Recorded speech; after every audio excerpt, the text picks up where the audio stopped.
Hi everyone, নমস্কাৰ collection চেনেললৈ স্বাগতম।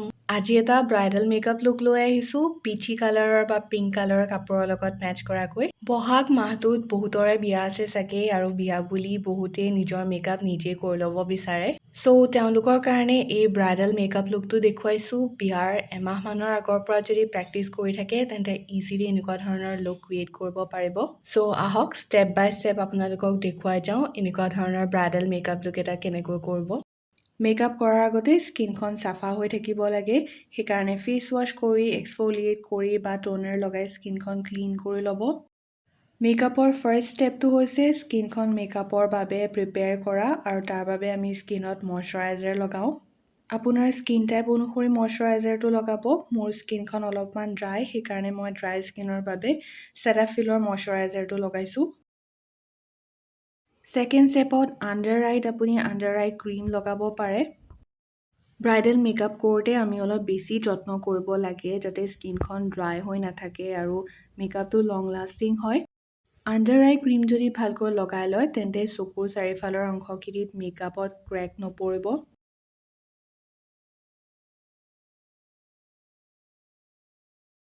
Third ষ্টেপত ওঁঠখন স্মুথ কৰি ৰাখিবলৈ লিপ বাম লগাই ল'ব, কাৰণ ওঁঠখন যদি ড্ৰাই হৈ থাকে বা ক্ৰেক পৰে ফটা ওঁঠত লিপষ্টিক লগালে একেবাৰে ভাল নেদেখাব। ফ'ৰ্থ ষ্টেপত আপুনি লগাব লাগিব এটা প্ৰাইমাৰ, আৰু প্ৰাইমাৰটো আপুনি প'ৰ ফিলিং প্ৰাইমাৰ বা মেটিফাইং প্ৰাইমাৰ লগাব পাৰে। আৰু প্ৰাইমাৰে আমাৰ ফাউণ্ডেশ্যনটো ধৰি ৰখাত সহায় কৰে, মানে লং লাষ্টিং হোৱাত সহায় কৰে। লগতে মুখত যদি খুব বেছি প'ৰ্ছ আছে বা উখুৰা মুখুৰা দাগ আছে, প্ৰাইমাৰ লগোৱাৰ পিছত অলপমান স্মুথ হৈ যায়। মই লগোৱাৰ নিচিনাকৈ চুইচ বিউটিৰ ইলুমিনেটিং প্ৰাইমাৰটো লগাব পাৰে। এইটো লগোৱাৰ পিছত স্কিনখনত এটা ধুনীয়া গ্ল' আহে। ফিফথ ষ্টেপত মষ্ট ইম্পৰ্টেণ্টলি লগাব ফাউণ্ডেশ্যন।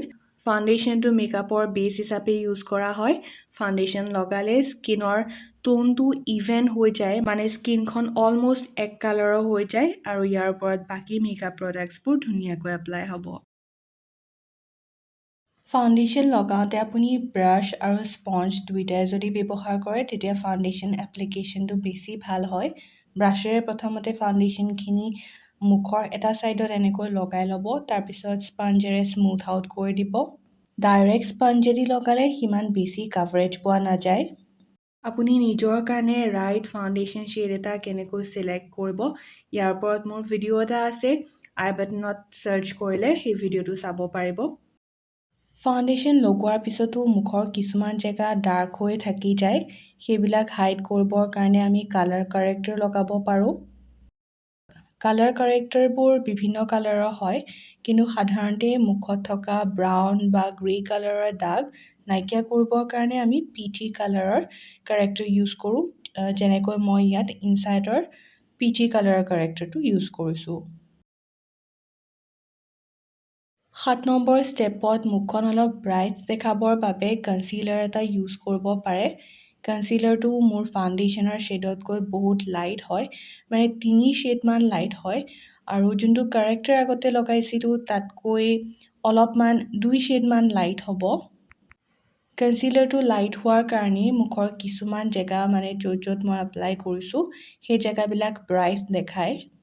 এনেই হ'লে দুটা দুটা কনচিলাৰ নলগালেও কোনো কথা নাই, কিন্তু ব্ৰাইডেল মেকআপত যিহেতু ব্ৰাইট দেখুৱাটো ইম্পৰ্টেণ্ট, সেইকাৰণে আপুনি আৰু এটা কনচিলাৰ, মানে এনেকৈ ব্ৰাইটনিং কনচিলাৰ এটা লগাবই।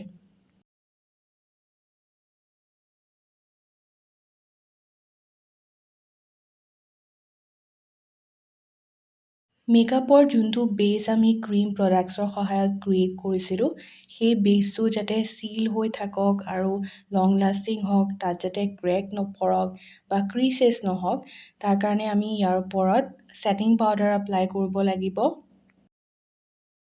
মই ইয়াতে যোনবোৰ প্ৰডাক্ট দেখুৱাইছোঁ সেই গোটেইবোৰেই ব্ৰাইডেল মেকআপৰ কাৰণে ইউজফুল হয়। এনেকুৱা নহয় যে দামটো কম কাৰণে ব্ৰাইডেল মেকআপত ইউজ কৰিব নোৱাৰিব।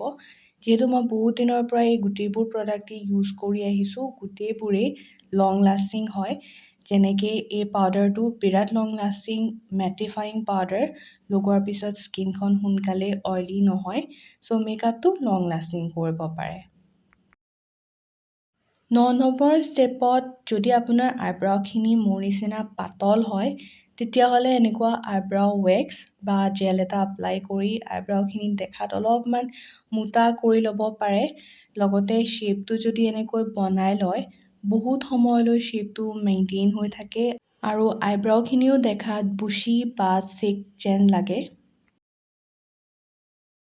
আইব্ৰাউত কালাৰ আমি পিছত এপ্লাই কৰিম, কিন্তু তাৰ আগতে আই মেকআপটো কৰি ল'ব পাৰে। আই মেকআপৰ বাবে মই হাফ এণ্ড হাফৰ এই আইশ্বেডো পেলেটটো ইউজ কৰিছোঁ। খুব বেছি পিগমেণ্টেড হয় আৰু লং লাষ্টিঙো হয়। ফল আউট একেবাৰে নহয়, চ' বিগিনাৰৰ কাৰণেও এই আইশ্বেডো পেলেটটো খুবেই ভাল হ'ব এপ্লাই কৰিবলৈ। আপুনি যদি মেকআপ নতুনকৈ শিকিছে তেন্তে আই মেকআপৰ ওপৰত মোৰ ডিটেইল ভিডিঅ' এটা চাব পাৰিব ওপৰৰ লিংকটোত ক্লিক কৰি। সেইটো চাই ল'লে আৰু বেছি ভালকৈ বুজি পাব যে কোনটো বস্তু কোনটো কালাৰ ক'ত লগায় আৰু কিয় লগায়। চ' ইয়াতে মই লাইট অৰেঞ্জ শ্বেড এটা চকুৰ ওপৰত একেবাৰে ওপৰত আৰু তলত এপ্লাই কৰি ল'লোঁ। তাৰপিছত কাজলৰ সহায়ত মই চকুৰ শ্বেপটো ডিফাইন কৰি লৈছোঁ। ইয়াতে মই ব্ৰাউন কাজল এটা এপ্লাই কৰিছোঁ যিহেতু মোৰ আই মেকআপটোৰ লগত ব্লেকতকৈ বেছি ব্ৰাউনটো শ্বুট কৰিব। আপুনি আপোনাৰ আই মেকআপটোৰ লগত মিলাকৈ কাজল এপ্লাই কৰিলেই হ'ল।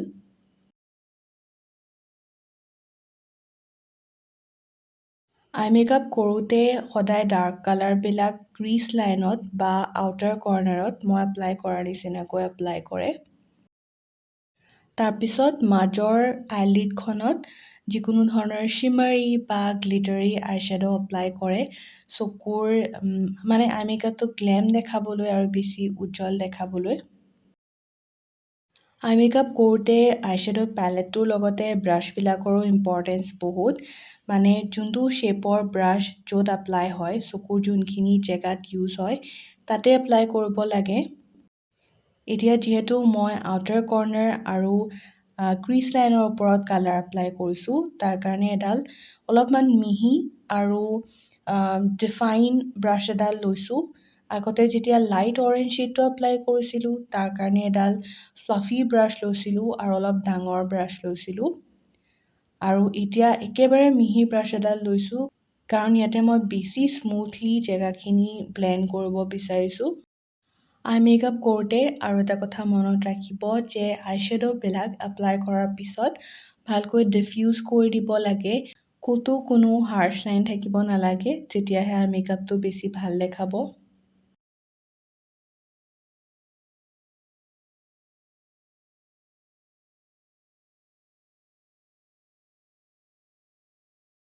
ইনাৰ কৰ্নাৰত মই শিমাৰী শ্বেড এটা এপ্লাই কৰিছিলোঁ যাতে চকুৰ শ্বেপটো ডাঙৰ ডাঙৰ দেখাওক। আৰু আইলিডৰ মাজ ভাগত মই আগতে কোৱাৰ নিচিনাকৈ এটা মেটেলিক আইশ্বেডো এপ্লাই কৰিছোঁ চুইচ বিউটিৰ। আই মেকআপটো পপ আউট হোৱাত সহায় কৰিব।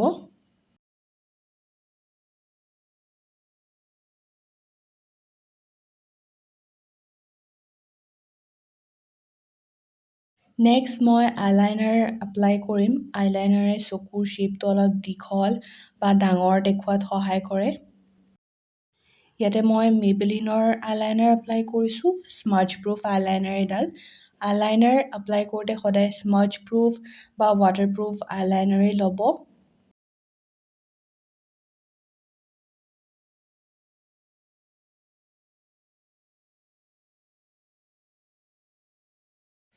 তেনেকৈ মাস্কাৰা এপ্লাই কৰোঁতেও সদায় ৱাটাৰপ্ৰুফেই ল'ব যদিহে ব্ৰাইডেল মেকআপ কৰিছে।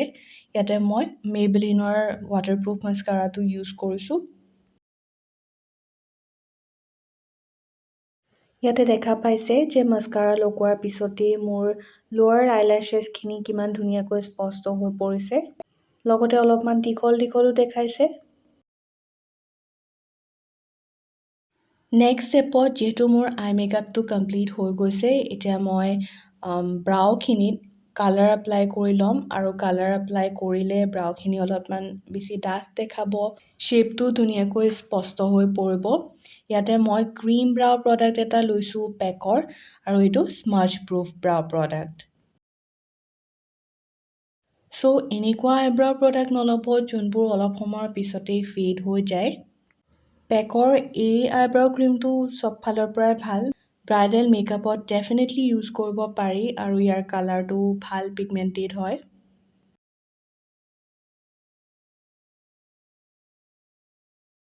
আইব্ৰাউ প্ৰডাক্টটো লগোৱাৰ পিছত আইব্ৰাউৰ দুইটা ছাইডে এনেকৈ কনচিলাৰ লগাই লাইনিং কৰি ল'ব, মানে শ্বেপটো বেছি ভালকৈ ডিফাইন হ'ব তেতিয়া। কিন্তু কনচিলাৰ লগালেও কনচিলাৰখিনি যাতে ভালকৈ ব্লেণ্ড হৈ যায় আৰু বগা বগা হৈ থাকি নাযায়, সেইখিনি কথাও মনত ৰাখিব। আই মেকআপ কমপ্লিট হৈ যোৱাৰ পিছত মই এতিয়া মুখৰ মেকআপলৈ ঘূৰি যাম আৰু ইয়াতে মই প্ৰথমতে লগাইছোঁ ব্ৰঞ্জাৰ। ব্ৰঞ্জাৰ লগাই মুখৰ চাৰিওফালৰ জেগাখিনি ডিফাইন কৰিবলৈ, মানে মুখৰ ছাইডছবিলাকত লগাই আৰু য'ত চিকবনছ আছে তাৰ তলতেই লগাই, চিকবন কেইডাল আৰু বেছি ষ্ট্ৰাকচাৰ্ড দেখাবৰ কাৰণে।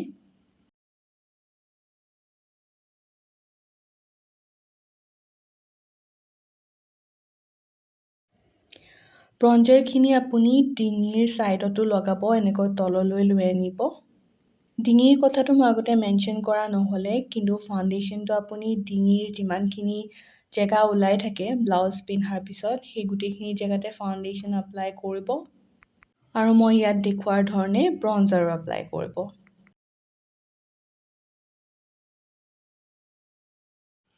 তাৰপিছত নোজ কণ্টুৰিং আমি কৰিব লাগিব আৰু নোজ কণ্টুৰিং কৰিবলৈ ইয়াতকৈ ভাল পদ্ধতি নাই। মানে সঁচাকৈ ক'বলৈ গ'লে আপুনি আপোনাৰ কেঁআঙুলি দুটা দি পেলাই এনেকৈ যদি ষ্ট্ৰেইটকৈ নোজ কণ্টুৰিং কৰে মই দেখুওৱাৰ ধৰণে, নাকটো বহুত শ্লিম দেখায় আৰু ওখও দেখায়।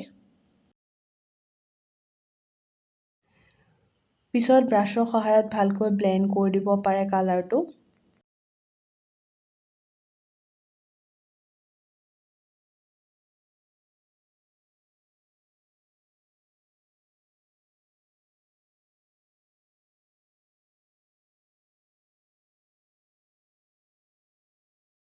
নেক্সট ষ্টেপত এপ্লাই কৰিম ব্লাছাৰ, আৰু ব্লাছাৰটো মই ইয়াতে এটা একদম ভাইব্ৰেণ্ট কালাৰ লৈছোঁ আৰু মোৰ কাপোৰযোৰৰ লগত যাতে মেটচ হয় তেনেকৈ লৈছোঁ। ব্লাছাৰটো সাধাৰণতে চিকবনছৰ ওপৰত লগায়, কিন্তু আপুনি আপোনাৰ ইচ্ছামতে অলপমান চকুৰ কাষলৈকো লগাব পাৰে, তেতিয়া আচলতে ব্লাছাৰটো বেছি ভালকৈ দেখা পোৱা যায় আৰু মুখৰ শ্বেপটো অলপ লিফটেড দেখায়।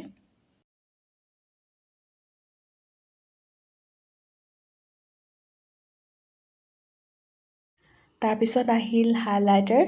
হাইলাইটাৰ আমি লগাওঁ মুখত গ্ল' আনিবৰ কাৰণে, আৰু মই য'ত য'ত লগাইছোঁ তাতে হাইলাইটাৰ সাধাৰণতে লগায়।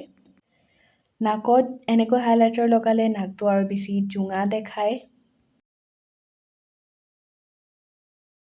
চিকবনছৰ ওপৰত লগালে গালখনো অলপ গ্ল' কৰি থকা নিচিনা লাগে। এনেকুৱা ফেন ব্ৰাছৰ সহায়ত হাইলাইটাৰ লগাব, তেতিয়া বেছি ভালকৈ স্প্ৰেড হয় হাইলাইটাৰখিনি।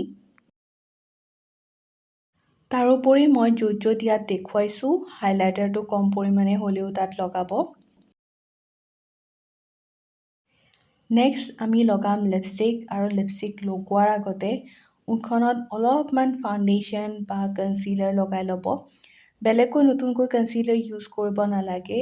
কনচিলাৰ এপ্লাই কৰা ব্ৰাছডালত যিখিনি কনচিলাৰ আগৰ পৰা লাগি আছিলে সেইখিনি আপুনি লগাই ল'ব পাৰে। কনচিলাৰটো লগাই ল'লে লিপষ্টিকৰ শ্বেডটো বেছি ভালকৈ ফুটি উঠে।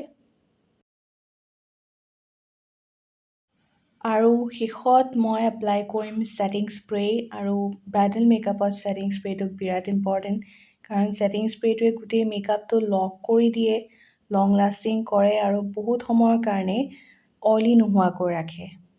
মেকআপৰ একেবাৰে শেষত ফলছ আইলেছেছ লগাই ল'ব। ইয়াতে মই ছুইছ বিউটি ফলছ আইলেছেছ লগাইছোঁ পেকৰ এডহেচিভৰ সহায়ত। আৰু এইকেইটা ষ্টেপ ফ'ল' কৰিলে আপুনি এনেকৈ ধুনীয়াকৈ ব্ৰাইডেল মেকআপ এটা নিজেই কৰি ল'ব পাৰিব। খালি মই আগতে কোৱাৰ নিচিনাকৈ দুবাৰমান প্ৰেক্টিচ নেচেছেৰী। তাৰোপৰি ভাল প্ৰডাক্ট কিছুমানো থাকিব লাগিব মেকআপটো লং লাষ্টিং হ'বৰ কাৰণে বা ভাইব্ৰেণ্ট দেখাবৰ কাৰণে। মই ব্যৱহাৰ কৰা প্ৰডাক্টখিনিৰ নামবোৰ আৰু লিংকবোৰ তলৰ ডেছক্ৰিপশ্যনত দি দিছোঁ, এবাৰ চাই ল'ব। আশা কৰিছোঁ ব্ৰাইডেল মেকআপ কৰোঁতে এই ভিডিঅ'টো আপোনালোকৰ কাৰণে হেল্পফুল হ'ব। চাই যদি ভাল পালে লাইক এটা নিশ্চয় কৰিব, লগতে চেনেলটো ছাবস্ক্ৰাইব কৰি ল'ব। ব্ৰাইডেল মেকআপৰ চিৰিজ এটা আছে মোৰ চেনেলটোত, এই লিংকটো ক্লিক কৰিলে সেই ভিডিঅ'কেইটাও দেখা পাব। চ' নেক্সট ভিডিঅ'ত আকৌ লগ পাম, আজিলৈ বাই।